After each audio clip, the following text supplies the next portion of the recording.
Yeah, sanibona. Usiphiwe wakaMaduma lo, also known as uMongameli.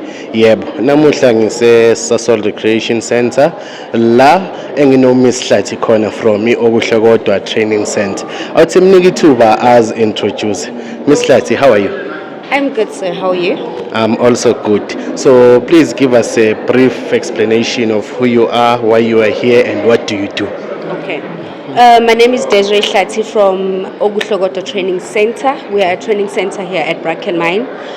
So we got invited today by the Department of Labor to come and showcase, or rather to talk more about what we do, the services that we provide, and so forth. So we are a training center based in Bracken, called OkuhleKodwa Training Center. So what we do is that we upskill the youth, be it from the age of 16 until 35 or plus. We have programs such as mechanical fitting, electrical, welding, boiler making, millwright, painter, plumbing. The list is endless. So what we do is that we recruit the youth from and around our communities, and we train them to be employable. And we also have an apprentice program that we have for students that want to come and actually pay for themselves instead of having to wait for funding. So what we do is that we also welcome those who come, walk-ins, we call them walk-ins, that are actually coming to pay for the fees for themselves so that they can also be upskilled.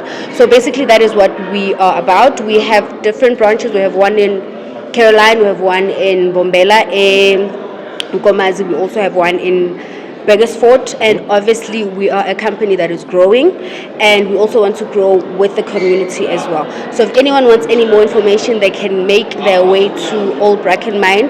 It's famously known as Osizweni Education and Development Center, so they can make their way there for more information.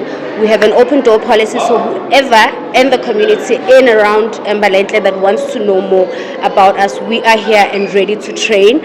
As our motto states, we equip people for a better tomorrow. So we are ready and waiting to equip you guys for a better tomorrow. Manje tshela mina-ke ngiqhubeke njani nama-questions mina masokhuluma izinto ezingaka.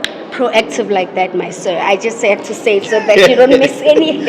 Okay, ngikubuza. So for intakes, like, are you also running learnerships, internships, or it's only for participants who are able to pay for the program? We have funded programs as well. It's not only for people that want to pay for themselves. We have learnerships, yes. We have apprenticeship programs as well that are funded. Like I said, now we are currently running one where candidates can come and actually pay for themselves instead of having to wait for the ones that are funded. Because remember, the ones that are funded are not always there. So there could be a time where we don't have funded programs. So if you feel good, you don't want to really have to wait for that, we have one where you can pay for yourself and do the apprenticeship for 3 years, and then when you are done with the 3 years, when you leave, you'll be a qualified artisan under the program that you choose to be trained in. Okay, Ms Desiree. Yes, sir. Thank you so much for your time. It's okay. Enjoy the rest of your day. Thank you, sir. Thank you.